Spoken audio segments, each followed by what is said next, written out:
Olá!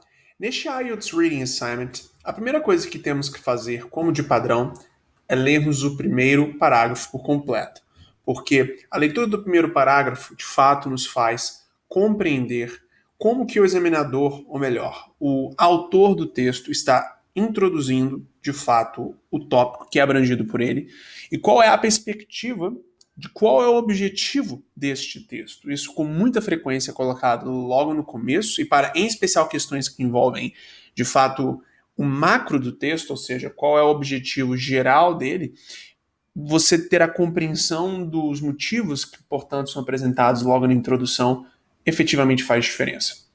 Depois de você ler o primeiro parágrafo por completo, você lê o primeiro período do próximo parágrafo. Você então lê aqui começando do if e vai até o suspended.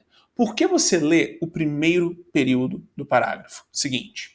O primeiro período do parágrafo seguinte, ou, aliás, o primeiro período de qualquer parágrafo, é nada mais nada menos do que o que nós denominamos de tópico frasal. Ou seja, você na realidade tem a perspectiva, o tópico que o parágrafo abrange, estando logo no começo dele, sendo devidamente explicitado. E o restante dele é um detalhamento. E, portanto, você lê para compreender o que o parágrafo por completo fala de uma forma bem direta ao ponto. Caso você julgue que o primeiro período de um determinado texto, IELTS Reading, em um determinado parágrafo seja muito curto, você pode simplesmente ler até o final do segundo período sem maiores problemas. Mas a essência é você estar, de fato, lendo o tópico frasal do parágrafo. Após você ler o tópico frasal do parágrafo, você também lê a sua última parte, ou melhor, o seu último período.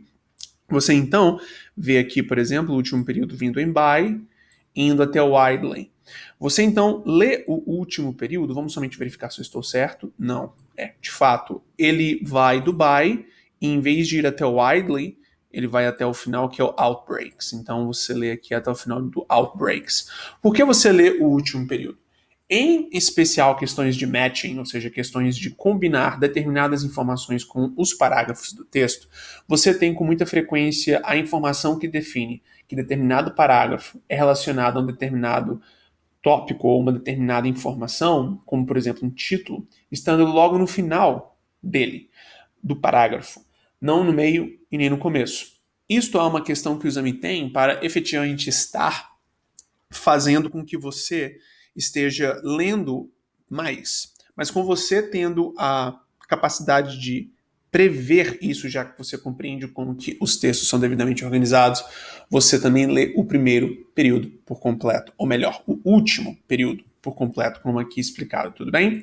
Então você leu até agora o primeiro parágrafo por completo, o primeiro período, que é o tópico frasal, e o último período, que é de fato que faz real diferença, em especial para questões de matching no parágrafo subsequente. E depois, em todos os outros parágrafos, você faz a mesma coisa. Você lê o primeiro e o último período.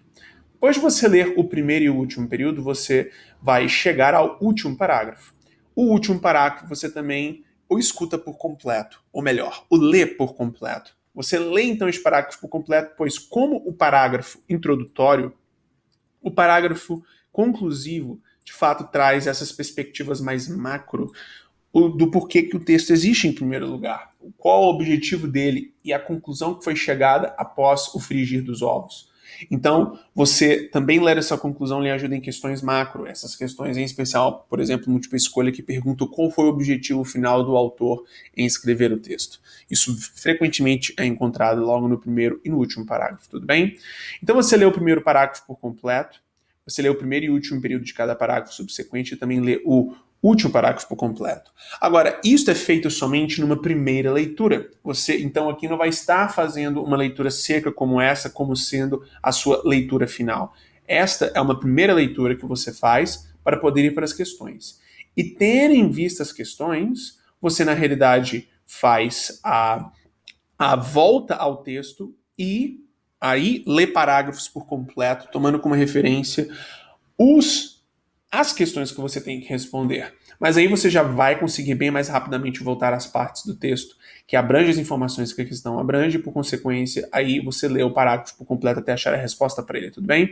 E somente fazendo uma rápida correção, aparentemente você tem a conclusão estando aqui no G, não neste último que eu marquei. Mas a lógica se mantém. Lemos o último parágrafo completo para captarmos de forma clara a conclusão e conseguirmos responder questões macro de forma efetiva, tudo bem? Então, perfeito. Agora que fizemos essa leitura seca, vamos para as primeiras questões. Aqui nós temos exatamente o tipo de questão que faz com que nós tenhamos que ler o último período. Você vai ver que, de fato, esses últimos períodos têm uma importância desproporcional quando estamos lidando com essa questão de matching aqui. Perceba, essa daqui é uma questão que fala que a passagem de leitura não é, tem 7 seções. Então, realmente tem. Você vê essas letras logo em cima dos parágrafos, pois é, elas definem as diferentes seções do texto. E você tem que oferecer, ou melhor, especificar um título para cada um destes parágrafos. Então, list of headings, não é? Você então tem aqui uma lista de títulos e você tem que dar títulos aos diferentes parágrafos que você tem no texto.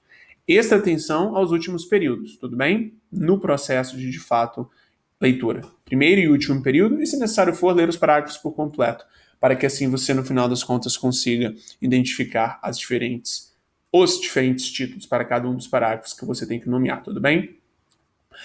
Voltando aqui, indo às próximas, você tem a questão de múltipla escolha dupla, onde que você tem que selecionar 2 letras do grupo de possíveis respostas. Então, a questão muito importante aqui é estarmos tendo essa atenção no enunciado naturalmente, e é aí que entra algo muito, muito importante à medida em que você vai lendo o texto. Eu esperei chegarmos aqui para eu te explicar uma questão que você faz logo na sua leitura inicial, tudo bem? À medida em que você vai lendo o primeiro parágrafo, depois o primeiro e o último período de cada parágrafo subsequente, depois lendo o último parágrafo completo, você idealmente vai destacando palavras-chave. Palavras-chave são palavras que definem com exatidão os tópicos que são abrangidos pelo parágrafo que você está trabalhando. Então, por exemplo, você tem aqui o Imperial Foreign Office como sendo uma expressão-chave que define a exatidão, Russian Authorities também, igualmente Russia aqui mais uma vez. Indo no parágrafo B, você aqui no primeiro período não tem necessariamente expressões-chave, na realidade, News of the Outbreak poderia ser uma expressão que define o porquê que este parágrafo existe. Na parte aqui final, você encontra 17th century como uma expressão-chave, Russia igualmente,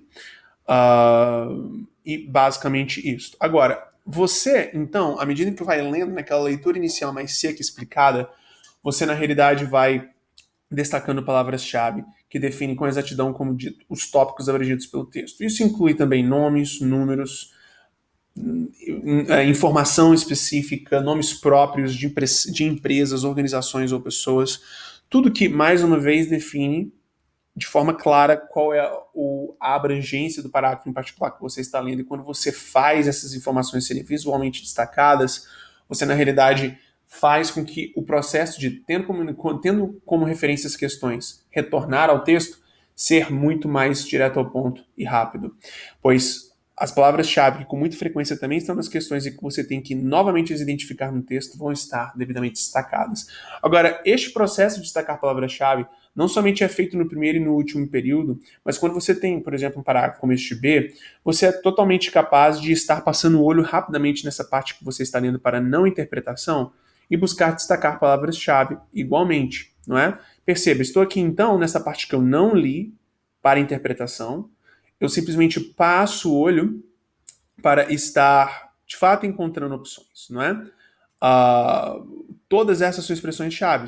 1692, Russian England, Tsar Alexei, King Charles, 1665, Russia. Todas essas são expressões que eu estou destacando, palavras-chave que podem estar nas questões e que, portanto, vão me oferecer a possibilidade de voltar ao texto mais rapidamente e encontrar as partes do texto que respondem às questões que ele abrange, não é? Já que eu estou deixando essas expressões-chave claras. E, mais uma vez, eu estou destacando palavras-chave aqui simplesmente porque elas visualmente se destacam do restante do texto, não sendo necessário eu estar lendo para interpretação. O que eu leio para interpretação é o primeiro e o último período e pronto, tudo bem? Então, voltando aqui às questões, isto faz real diferença quando você está fazendo questões como esta, porque quando você tem então essa questão de outbreaks e Russia e 17th century, você consegue rapidamente voltar ao texto. Se não me engano, inclusive no meu exemplo eu já marquei esse 17th century. Quer ver? Vamos ver aqui o 17th century. Vamos ver aqui. 17th century. Veja, logo no último período do parágrafo B. Aqui então você sabe que essa é a parte que está falando o que a questão aqui em particular está abrangendo. E tomamos isso como referência simplesmente pelas palavras-chave existentes tanto na questão quanto no texto. E assim, rapidamente encontramos a parte do texto que abrange o que a questão abrange e assim você consegue encontrar rapidamente as respostas, tudo bem? Então temos aqui o que nós estávamos falando sobre. Depois aqui também temos mais uma questão envolvendo a seleção de duas letras. E aqui você tem a questão do 18th century. É bem provável então que você, lendo o texto, marcando palavras-chave, vai já ter marcado 18th century, então você rapidamente volta à parte do texto onde você tem 18th century escrito e destacado visualmente por você, e você relê para achar a resposta para essa questão, não é? Marcando então duas alternativas deste grupo de alternativas que você na realidade tem aqui, não é? E aqui por último nós temos um tipo de questão que envolve você completar sentenças incompletas. Aqui então você tem que usar uma palavra para completar esses espaços em branco. É muito importante você respeitar isso, pois você, caso escreva mais do que uma palavra, você perde a questão. Tudo bem? Mas então você tem este processo acontecendo, extra atenção nas palavras-chave que vêm antes e depois, pois elas vão lhe oferecer a referência para estar efetivamente voltando às partes do texto para encontrar as respostas. Tudo bem? Então, eu lhe desejo uma ótima prática reading.